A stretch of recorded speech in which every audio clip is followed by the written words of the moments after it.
ఈరోజు భారతీయ జనతా పార్టీ ఆధ్వర్యంలో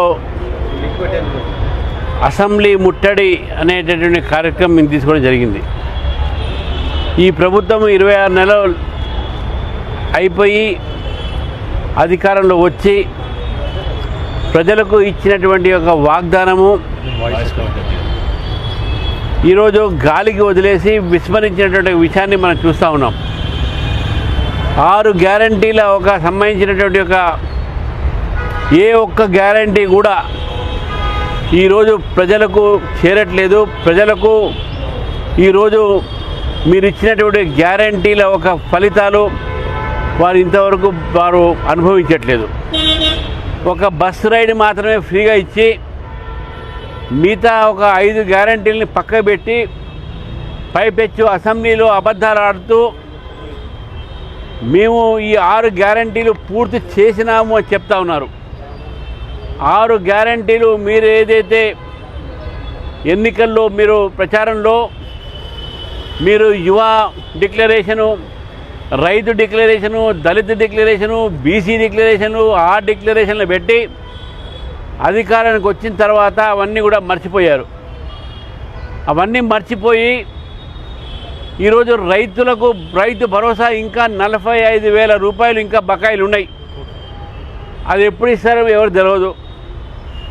అదేవిధంగా పిల్లలకు చదువుతున్నటువంటి స్టూడెంట్స్కు ఫీ రీఎంబర్స్మెంట్ ఇంతవరకు ఇవ్వట్లేదు. దాదాపు 8,000 కోట్ల రూపాయలు ఈరోజు ఫీ రీఎంబర్స్మెంట్ బకాయిలు ఉన్నాయి. విద్యార్థులు బాధపడుతూ ఉన్నారు. పాస్ అయిన వారికి సర్టిఫికెట్ కూడా ఇవ్వట్లేదు.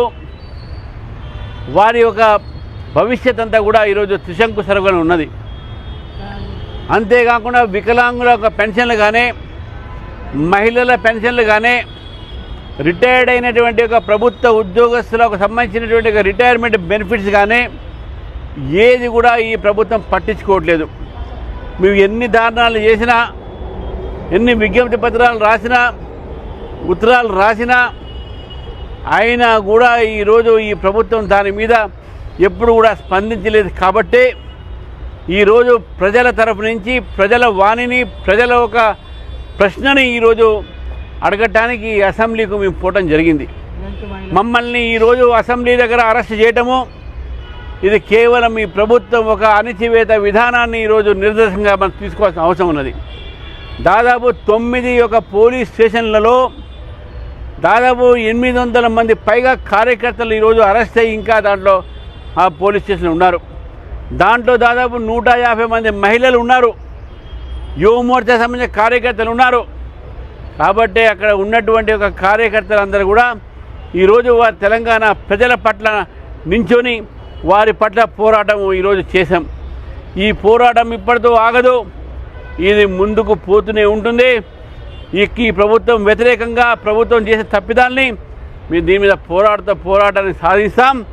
ఇది మొట్టమొదటి ఏదైతే కార్యక్రమం కాదు, గతంలో కూడా మేము ఎన్నో కార్యక్రమాలు చేసినాము.